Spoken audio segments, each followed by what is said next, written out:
Price lord, hallelujah. ಪ್ರಾರ್ಥನೆ ಮಾಡಿಕೊಳ್ಳೋಣ. ಸರ್ವ ಸೃಷ್ಟಿಕರ್ತನಾದಂಥ ತಂದೆ, ಮಗ, ಪರಿಶುದ್ಧನಾದಂಥ ದೇವರೇ, ನಿಮ್ಮ ನಾಮಕ್ಕೆ ಸ್ತೋತ್ರಗಳನ್ನು ಸಲ್ಲಿಸೋನಾಗಿದ್ದೇನೆ ಸ್ವಾಮಿ. ಈ ದಿವಸವೂ ಈ ಸಮಯವೂ ನಿಮ್ಮಿಂದ ನೇಮಕವಾದಂಥ ದಿವಸ ದೇವ. ಈ ದಿವಸ ನನ್ನ ಜೀವಿತದಲ್ಲಿ ನೀವು ಮಾಡಿದಂಥ ಅದ್ಭುತ ಕಾರ್ಯಗಳಲ್ಲಿ 7ನೇ ಭಾಗ, ಅದರಲ್ಲಿ 4ನೇ ಭಾಗವನ್ನು ನನ್ನ ಸಹೋದರ ಸಹೋದರಿಯರಿಗೆ ತಿಳಿಸಲು ನೀವು ಆಶೀರ್ವಾದ ಮಾಡ್ತಾ ಇರುವುದಕ್ಕಾಗಿ ನಿಮಗೆ ಸ್ತೋತ್ರ.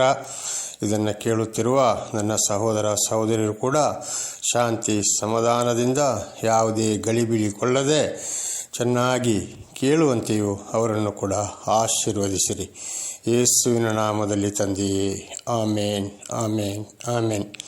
ನನ್ನ ಸಹೋದರ ಸಹೋದರಿಯರೇ, ನಿಮ್ಮೆಲ್ಲರಿಗೂ ಕೂಡ ನನ್ನ ನಮಸ್ಕಾರಗಳು. ಎಲ್ಲರೂ ಚೆನ್ನಾಗಿರಬಹುದೆಂದು ದೇವರ ಆಶೀರ್ವಾದದಿಂದ ನಾನು ಭಾವಿಸುತ್ತೇನೆ. ಹಲ್ಲೆಲೂಯ. ಇವತ್ತು ನನ್ನ ಸಾಕ್ಷ್ಯ ಭಾಗದಲ್ಲಿ ಭಾಗ 7ರಲ್ಲಿ 4ನೇ ಭಾಗವನ್ನು ಕುರಿತು ನಾವು ತಿಳಿದುಕೊಳ್ಳೋಣ. ಅಂದರೆ ದೇವರಿಂದಲೇ ರಕ್ಷಣೆ ಹೊರತು ಬೇರೆ ಯಾರಿಂದಲೂ ರಕ್ಷಣೆ ಇಲ್ಲ ಎಂಬ ವಿಷಯವನ್ನು. ಈಗೊಂದು ವಚನಗಳನ್ನು ಓದಿಕೊಳ್ಳೋಣ. ಯೋಹಾನ 1:29. ಮರುದಿನ ಯೋಹಾನನು ತನ್ನ ಕಡೆಗೆ ಬರುವ ಯೇಸುವನ್ನು ನೋಡಿ, ಅಗೋ, ಯಜ್ಞಕ್ಕೆ ದೇವರು ನೇಮಿಸಿದ ಕುರಿ, ಲೋಕದ ಪಾಪವನ್ನು ನಿವಾರಣೆ ಮಾಡುವವನು. ಆಮೇನ್, ಹಲ್ಲೆಲೂಯ. ದೇವರಾದ ಯೇಸು ಸ್ಥಾನಿಕ ಯೋಹಾನನ ಹತ್ರ ಸ್ಥಾನದೀಕ್ಷೆಗೆ ಬರುವಾಗ ಆ ಯೆಹೋವನ ಮುಖಾಂತರ ದೇವರು ಅವನಿಗೆ ಜ್ಞಾನವನ್ನು ಕೊಡ್ತಾರೆ, ತಿಳಿಸ್ತಾರೆ. ಮರುದಿನ ಯೋಹಾನನು ತನ್ನ ಕಡೆಗೆ ಬರುವ ಯೇಸುವನ್ನು ನೋಡಿ, ಅಗೋ, ಯಜ್ಞಕ್ಕೆ ದೇವರು ನೇಮಿಸಿದ ಕುರಿ, ಲೋಕದ ಪಾಪವನ್ನು ನಿವಾರಣೆ ಮಾಡುವವನು ಎಂಬುದಾಗಿ. ದೇವರ ನಾಮಕ್ಕಾಗಿ ಸ್ತೋತ್ರವಾಗಲಿ. ಇಡೀ ಲೋಕದ ಪಾಪಗಳಿಗಾಗಿ ತನ್ನನ್ನು ತಾನೇ ಯಜ್ಞವನ್ನು ಅರ್ಪಿಸುವಂಥವನೇ ಈ ಯೇಸು ಕ್ರಿಸ್ತನಾಗಿದ್ದಾನೆ, ಲೋಕದ ಪಾಪವನ್ನು ನಿವಾರಣೆ ಮಾಡುವವನು ಎಂಬುದಾಗಿ. ಹೌದು ಸಹೋದರ ಸಹೋದರಿಯರೇ, ದೇವರು ಯಾವುದೇ ಪಾಪವನ್ನು ಮಾಡಲಿಲ್ಲ. ಆದರೆ ಲೋಕದ ಪಾಪಗಳಿಗಾಗಿ ತನ್ನ ರಕ್ತವನ್ನು ಸುರಿಸುತ್ತಾನೆ. ಅವನಿಂದಲೇ ರಕ್ಷಣೆ ಹೊರತು ಬೇರೆ ಯಾರಿಂದಲೂ ರಕ್ಷಣೆ ಇಲ್ಲ ಎಂಬುದಾಗಿ. ದೇವರ ನಾಮಕ್ಕೆ ಸ್ತೋತ್ರವಾಗಲಿ. ಇವತ್ತು ಅದೇ ಯೇಸು ಮನುಕುಲದ ಪಾಪಗಳಿಗಾಗಿ ಮನುಷ್ಯನ ಅವತಾರವೆತ್ತಿ ಭೂಲೋಕಕ್ಕೆ ಬಂದು ಅನೇಕ ಕಷ್ಟ, ಸಂಕಟ, ದುಃಖಗಳನ್ನು ಅನುಭವಿಸಿ ಮರದ ಕಂಬಕ್ಕೆ ಏರಿಸಲ್ಪಟ್ಟು ರಕ್ತ ಸುರಿಸಿದ್ದೇ ಇಡೀ ಲೋಕದ ಪಾಪಗಳಿಗಾಗಿ. ಅದು ಮತ್ತು ಇಡೀ ಹಾಗೆ ಯಾವುದೇ ಪಾಪವನ್ನು ಮಾಡಲಿಲ್ಲ ಅಂದರೆ ಪಾಪವನ್ನು ಹೊತ್ತುಕೊಂಡರು. ಇದು ಇವತ್ತು ನಮ್ಮ ಜೀವಿತದಲ್ಲಿ ಕೂಡ ನಮ್ಮ ಪಾಪಗಳನ್ನು ಪರಿಹರಿಸುವುದು ಅದೇ ಯೇಸು ಕ್ರಿಸ್ತನೇ ಹೊರತು ಇನ್ನು ಯಾರೂ ಇಲ್ಲ. ಆ ಯೇಸುವಿನ ನಾಮದಿಂದಲ್ಲದೆ ಬೇರೆ ಯಾವ ನಾಮದಿಂದಲೂ ಇವತ್ತು ನಮಗೆ ರಕ್ಷಣೆ ಇಲ್ಲ. ಇದು ಕೂಡ ನನ್ನ ಜೀವಿತದಲ್ಲಿ ನೆರವೇರಿದಂಥ ವಿಷಯ. ಯೇಸುವಿನ ನಾಮದಿಂದಲೇ ಇವತ್ತು ನನ್ನ ಮರಣದಿಂದ ರಕ್ಷಣೆಯಾಯಿತು. ದೇವರ ನಾಮಕ್ಕೆ ಸ್ತೋತ್ರವಾಗಲಿ. ಮುಂದೆ ಕೊಲೊಸ್ಸೆ 1ನೇ ಅಧ್ಯಾಯ 14ನೇ ವಚನ. ಆ ಕುಮಾರನಲ್ಲಿ ನಮ್ಮ ಪಾಪಗಳು ಪರಿಹಾರವಾಗಿ ನಮಗೆ ಬಿಡುಗಡೆಯಾಯಿತು. ಹಲ್ಲೆಲೂಯ. ಸ್ಥಾನಿಕ ಯೋಹಾನನ ಹತ್ರ ದೀಕ್ಷಾಸ್ಥಾನಕ್ಕೆ ಬಂದಂಥ ಆ ಲೋಕದ ಪಾಪಗಳನ್ನು ಪರಿಹರಿಸುವಂಥ ಆ ಕುಮಾರನಾದ ಯೇಸು ಕ್ರಿಸ್ತನ ಮೂಲಕವಾಗಿ ನಮಗೆ ಪರಿಹಾರವಾಯಿತು ಎಂಬುದಾಗಿ ಅಪೊಸ್ತಲನಾದ ಪೌಲನು ಕೊಲೊಸ್ಸೆಯರಿಗೆ ಬರೆದ ಪತ್ರದಲ್ಲಿ ತಿಳಿಸಿದ್ದಾರೆ. ಅಪೊಸ್ತಲನಾದ ಪೌಲನಿಗೆ ಕೂಡ ಯೇಸು ಕ್ರಿಸ್ತನ ಮುಖಾಂತರವೇ ಪಾಪ ಪರಿಹಾರವಾಯಿತು.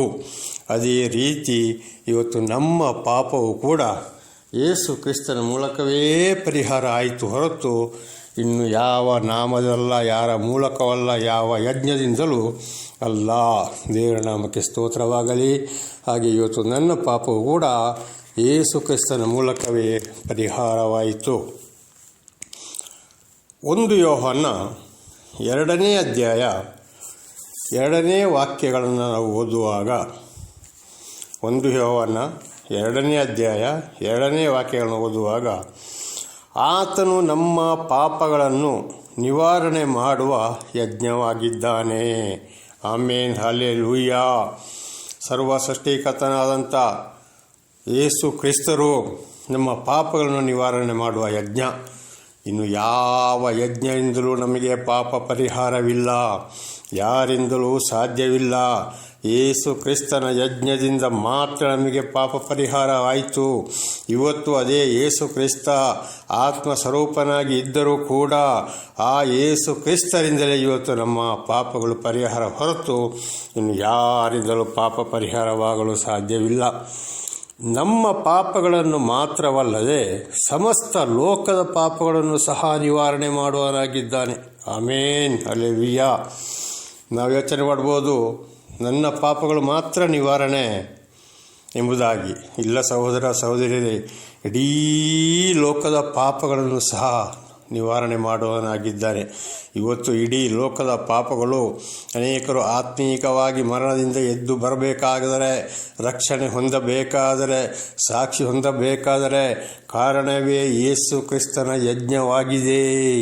ಅದು ಮಾತ್ರವಲ್ಲ, ಸಮಸ್ತ ಲೋಕದ ಪಾಪಗಳನ್ನು ಕೂಡ ಇವತ್ತು ಆ ಯೇಸು ಕ್ರಿಸ್ತರೇ ಬದಲಿಸುವರಾಗಿದ್ದಾರೆ. ಆದುದರಿಂದ ಯೇಸು ಕ್ರಿಸ್ತನ ನಾಮದಲ್ಲಿ ಹೊರತು ಇನ್ನು ಯಾವ ನಾಮದಲ್ಲಿ ಕೂಡ ನಮಗೆ ಯಜ್ಞ ಇಲ್ಲ, ಪಾಪ ಪರಿಹಾರ ಇಲ್ಲ. ದೇವರ ನಾಮಕ್ಕೆ ಸ್ತೋತ್ರವಾಗಲಿ. ಹಲ್ಲೆಲೂಯಾ. ಯೇಸು ಕ್ರಿಸ್ತ, ಅದೇ ಒಂದು ಯೇಸು ಕ್ರಿಸ್ತನ ನಾಮ ಇವತ್ತು ನನ್ನನ್ನು ಕೂಡ ಬಿಡಿಸಿದ್ದಾಗಿದೆ. ದೇವರ ನಾಮಕ್ಕೆ ಸ್ತೋತ್ರವಾಗಲಿ. ಹಲ್ಲೆಲೂಯಾ. ಹಾಗೆ 1 ಯೋಹಾನ 3ನೇ ಅಧ್ಯಾಯ 5ನೇ ವಚನಗಳನ್ನು ಓದಿಕೊಳ್ಳೋಣ. 1 ಯೋಹಾನ 3:5. ಕ್ರಿಸ್ತನು ಪ್ರತ್ಯಕ್ಷನಾದನೆಂಬುದು ನಿಮಗೆ ಗೊತ್ತಾಗಿದೆ, ಆತನಲ್ಲಿ ಪಾಪವಿಲ್ಲ. ದೇವರ ನಾಮಕ್ಕೆ ಸ್ತೋತ್ರವಾಗಲಿ. ಸರ್ವ ಸೃಷ್ಟಿಕರ್ತನಾದಂಥ ವಾಣಿಯಾದಂಥ ದೇವರು ನಮ್ಮ ಮತ್ತು ಇಡೀ ಲೋಕದ ಪಾಪಗಳಿಗಾಗಿ ಬೇಸರ ಪಟ್ಟುಕೊಂಡು ಯಾರೊಬ್ಬರೂ ನಾಶವಾಗುವುದು ದೇವರಿಗೆ ಇಷ್ಟವಿಲ್ಲ. ಆದುದರಿಂದ ರಕ್ತ ಸುರಿಸಿ ಯಜ್ಞವನ್ನು ಅರ್ಪಿಸಿ ನಮ್ಮ ಮತ್ತು ನಮ್ಮ ಲೋಕದ ಪಾಪಗಳನ್ನು ನಿವಾರಣೆ ಮಾಡುವುದಕ್ಕೋಸ್ಕರ ಪರಲೋಕದಿಂದ ಮನುಷ್ಯನ ಅವತಾರವೆತ್ತಿ ಭೂಲೋಕಕ್ಕೆ ಬಂದ. ದೇವನಾಮಕ್ಕೆ ಸ್ತೋತ್ರವಾಗಲಿ. ಅದರಿಂದಾಗಿ ಪ್ರತ್ಯಕ್ಷನಾದ, ಅಂದರೆ ಪರಿಶುದ್ಧ ರಕ್ತವನ್ನು ಸುರಿಸಿ ಈ ಜನಗಳ ಮತ್ತು ಲೋಕದ ಪಾಪಗಳನ್ನು ನಿವಾರಣೆ ಮಾಡುವುದಕ್ಕಾಗಿ ದೇವರ ನಾಮಕ್ಕೆ ಸ್ತೋತ್ರವಾಗಲಿ. ಹಲ್ಲೆಲೂಯಾ. ಹಾಗೆ ಇವತ್ತು ಆತನ ಮೂಲಕವೇ ನಮಗೆ ರಕ್ಷಣೆ ಹೊರತು ಇನ್ನು ಯಾರಿಂದಲೂ ನಮಗೆ ರಕ್ಷಣೆ ಇಲ್ಲ. ಮುಂದೆ ರೋಮಪುರದವರಿಗೆ 7ನೇ ಅಧ್ಯಾಯ 24 ಮತ್ತು 25ನೇ ವಚನ. ರೋಮಪುರದವರಿಗೆ 7ನೇ ಅಧ್ಯಾಯ 24 ಮತ್ತು 25ನೇ ವಚನ. ನಾನು ಎಂಥ ದುರವಸ್ಥೆಯಲ್ಲಿ ಬಿದ್ದ ಮನುಷ್ಯನು, ಇಂಥ ಮರಣಕ್ಕೆ ಒಳಗಾದ ಈ ದೇಹದಿಂದ ನನ್ನನ್ನು ಬಿಡಿಸುವವನು ಯಾರು? ಬಿಡಿಸುವವನು ಇದ್ದಾನೆಂಬುದಕ್ಕಾಗಿ ನಮ್ಮ ಕರ್ತನಾದ ಯೇಸು ಕ್ರಿಸ್ತನ ಮೂಲಕ ದೇವರಿಗೆ ಸ್ತೋತ್ರ. ಹಲ್ಲೆಲೂಯಾ. ಈ ಮಾತನ್ನು ಅಪೊಸ್ತಲನಾದ ಪೌಲನ ಬಾಯಿಂದ ಬಂದಂಥ ಮಾತು. ಒಂದು ಸಮಯದಲ್ಲಿ ಕ್ರೈಸ್ತ ವಿರೋಧಿಯಾದಂಥ ಪೌಲನು ಕ್ರೈಸ್ತರಿಗೆ ಬಹಳ ಒಂದು ಹಿಂಸೆಯನ್ನು ಕೊಟ್ಟ ಮನುಷ್ಯನು, ಧನಾತರದಲ್ಲಿ ಬಹಳ ಕ್ರೈಸ್ತರನ್ನು ಸೆರೆಮನೆಗೆ ತಳ್ಳಿದಂಥ ಮನುಷ್ಯನು. ದೇವರೇ, ಈ ಒಂದು ಪಾಪದಲ್ಲಿ ಕಡೆಗೆ ಯೇಸು ಕ್ರಿಸ್ತರ ದರ್ಶನವಾದ ಮೇಲೆ, ಇದು ಜ್ಞಾನ ಬಂದು ರಕ್ಷಣೆ ಹೊಂದಿದ ಮೇಲೆ ಆವಾಗ ಅಪೊಸ್ತಲನಾದ ಪೌಲನು ಹೇಳಿದಂಥ ಮಾತು, ನಾನು ಎಂಥ ದುರವಸ್ಥೆಯಲ್ಲಿ ಬಿದ್ದ ಮನುಷ್ಯನು, ಇಂಥ ಮರಣಕ್ಕೆ ಒಳಗಾದ ಈ ದೇಹದಿಂದ ನನ್ನನ್ನು ಬಿಡಿಸುವವನು ಯಾರು? ಬಿಡಿಸುವವನು ಇದ್ದಾನೆಂಬುದಕ್ಕಾಗಿ ನಮ್ಮ ಕರ್ತನಾದ ಯೇಸು ಕ್ರಿಸ್ತನ ಮೂಲಕ ದೇವರಿಗೆ ಸ್ತೋತ್ರ. ಹಲ್ಲೆಲೂಯಾ. ಆಗ ಪಶ್ಚಾತ್ತಾಪ ಪಡ್ತಾ ಇದ್ದಾನೆ. ಅಯ್ಯೋ, ಇಂಥ ಒಂದು ಕೆಟ್ಟ ಮನುಷ್ಯನಾದ ನನ್ನನ್ನು ಯಾರಪ್ಪ ಕಷ್ಟದಿಂದ ಬಿಡಿಸುವರು? ಈಗ ಆ ಯೇಸು ಕ್ರಿಸ್ತನ ಒಂದು ಬೆಳಕು ಆ ಪೌಲನ ಮುಖಕ್ಕೆ ಹೊಡೆದು 3 ದಿವಸ ಜಾನ ತಕ್ಕಿ ಸಂಪೂರ್ಣವಾಗಿ ಬಿದ್ದು ಹೋದ ಮೇಲೆ ಯೇಸು ಸೌಲನೇ ಸೌಲನೇ ಅಂತ ಕರೆದಾಗ, ಕರ್ತನೇ ನೀನು ಯಾರು ಎಂಬುದಾಗಿ ಸೌಲನ್ನು ಕೇಳಿದಾಗ, ನೀನು ಹಿಂಸೆ ಪಡಿಸುತ್ತಿರುವ ಯೇಸುವೇ ನಾನು ಎಂಬ ಆ ವಾಣಿಯನ್ನು ಕೇಳಿದ ಮೇಲೆ ಖಂಡಿತವಾಗಿಯೂ ಅದರಿಂದ ಮೇಲೆ ಅವನ ಜೀವಿತದಲ್ಲಿ ನಡೆದಂಥ ಕಾರ್ಯಗಳನ್ನು ತಿಳಿದಾಗ ಪೌಲನು ಇಲ್ಲಿ ಪಶ್ಚಾತ್ತಾಪ ಪಡ್ತಾ ಇದ್ದಾನೆ. ಹಿಂದೆ ಸೌಲನಾಗಿದ್ದ, ಆಮೇಲೆ ಪೌಲನಾಗಿ ಮಾರ್ಪಟ್ಟ. ಆಗ ಅವನಿಗೆ ಅರ್ಥವಾಯಿತು, ಕಷ್ಟ ಸಂಕಟ ದುಃಖಗಳಿಂದ ಪಾಪಗಳಿಂದ ಬಿಡುಗಡೆ ಮಾಡುವವನು ಯೇಸು ಕ್ರಿಸ್ತನೇ ಹೊರತು ಇನ್ನು ಯಾರೂ ಇಲ್ಲ ಎಂಬುದಾಗಿ. ದೇವರ ನಾಮಕ್ಕೆ ಸ್ತೋತ್ರವಾಗಲಿ. ಹಲ್ಲೆಲೂಯಾ. ಹಾಗೆ ಒಂದು ಸಮಯದಲ್ಲಿ ಬಹಳ ಪಾಪ ಮಾಡಿದಂಥ ನನ್ನನ್ನು ಕೂಡ ಹಿಂದೆ ನಾವು ತಿಳಿದುಕೊಂಡಿದ್ದೇವೆ. ಯೇಸು ಕ್ರಿಸ್ತನ ನಾಮದಲ್ಲಿ ನನಗೆ ರಕ್ಷಣೆ ಬಂದಿದ್ದು ಹೊರತು ಅನೇಕ ಪಾಪಗಳಿಂದ ಬಿಡುಗಡೆಯಾಗಿ ಇವತ್ತು ದೇವರಿಗೆ ಸಾಕ್ಷಿಯಾಗಿ ಜೀವಿಸಲು ಒಂದು ಬೋಧಕನಾಗಿ ನಾನು ಇವತ್ತು ಮಾರ್ಪಡಲು ಕಾರಣ ಬೇರೆ ಯಾವ ದೇವರು ಯಜ್ಞದಿಂದ ಅಲ್ಲ. ನನ್ನ ಸಹೋದರ ಸಹೋದರಿಯರೇ, ಆ ಯೇಸು ಕ್ರಿಸ್ತನ ಒಂದು ಪ್ರೀತಿಯಿಂದ ಅವರಿಂದ ಬಂದಂತಹ ಒಂದು ರಕ್ಷಣೆ. ಅದಕ್ಕೆ ಅವರಿಂದಲೇ ರಕ್ಷಣೆ ಹೊರತು ಇನ್ನು ಯಾರಿಂದಲೂ ರಕ್ಷಣೆ ಇಲ್ಲ. ದೇವರ ನಾಮಕ್ಕೆ ಸ್ತೋತ್ರವಾಗಲಿ. ಇಡೀ ಲೋಕದ ಪಾಪಗಳನ್ನು ಪರಿಹರಿಸುವ ದೇವರಾಗಿದ್ದಾರೆ. ದೇವರ ನಾಮಕ್ಕೆ ಸ್ತೋತ್ರವಾಗಲಿ.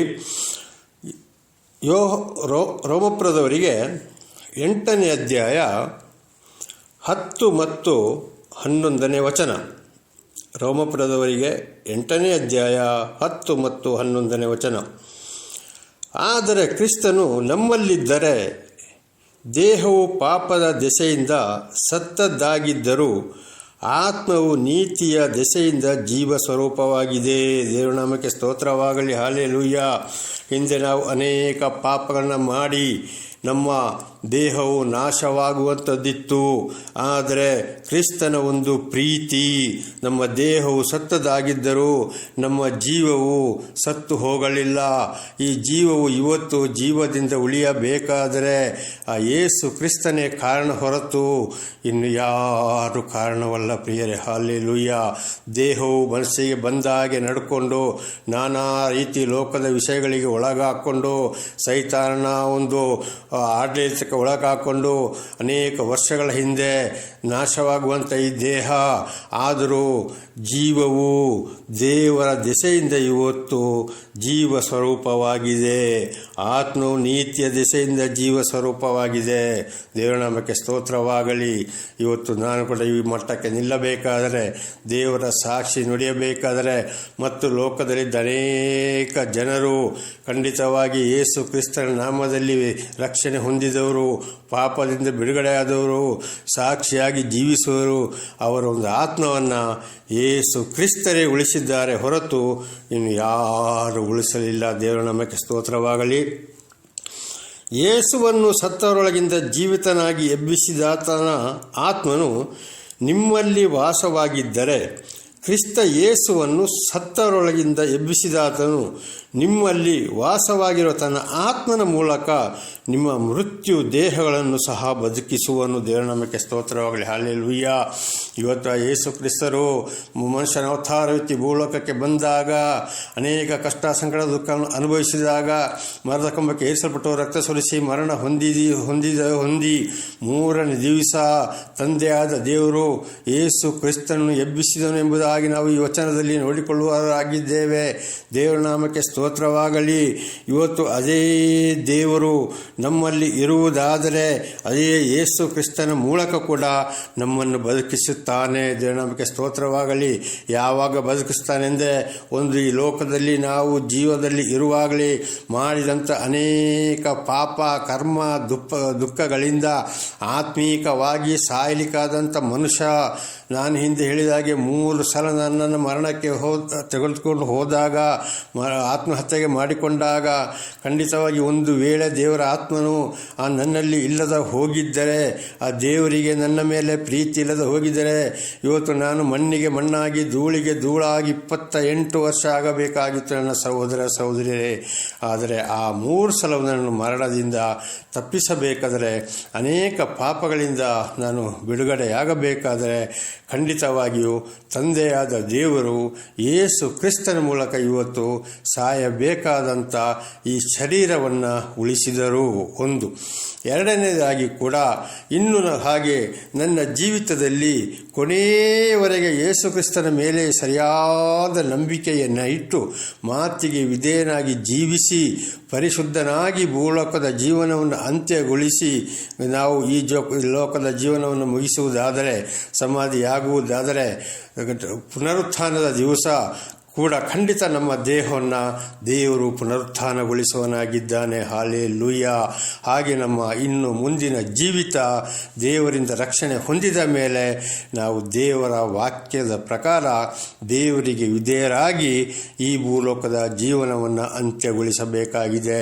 ಇನ್ನು ನಮ್ಮ ಒಂದೇ ಒಂದು ಗುರಿ ಪರಲೋಕದ ತಂದೆಯಾದ ದೇವರ ಬಳಿಗೆ, ಮಗನಾದ ದೇವರ ಬಳಿಗೆ, ಪರಿಶುದ್ಧ ಆತ್ಮನ ದೇವರ ಬಳಿಗೆ. ದೇವರ ನಾಮಕ್ಕೆ ಸ್ತೋತ್ರವಾಗಲಿ. ಹೀಗೆ ದೇವರಿಂದಲೇ ರಕ್ಷಣೆ ಹೊರತು ಇನ್ನು ಯಾರಿಂದಲೂ, ಯಾವ ನಾಮದಿಂದಲೂ, ಯಾವುದೇ ಪೂಜೆ ಪುಸ್ಕಾರಗಳಿಂದಲೂ, ಯಾವುದೇ ಪ್ರಾಣಿ ಪಕ್ಷಿಗಳಿಂದಲೂ, ದೇವರೆಂದು ಹೇಳುವಂಥ ದೇವಮಾನವೆಂದು ಹೇಳುವಂಥ ಯಾವುದೇ ಮನುಷ್ಯರಿಂದಲೂ, ಯಾವ ವಿಗ್ರಹಗಳಿಂದಲೂ, ಯಾವ ಮಾಯಾ ಮಂತ್ರ ಜ್ಯೋತಿಷಗಳಿಂದಲೂ ನಮ್ಮ ರಕ್ಷಣೆ ಖಂಡಿತವಾಗಿಯೂ ಸಾಧ್ಯ ಇಲ್ಲ. ಪ್ರಿಯರೇ, ದೇವರ ನಮಗೆ ಸ್ತೋತ್ರವಾಗಲಿ.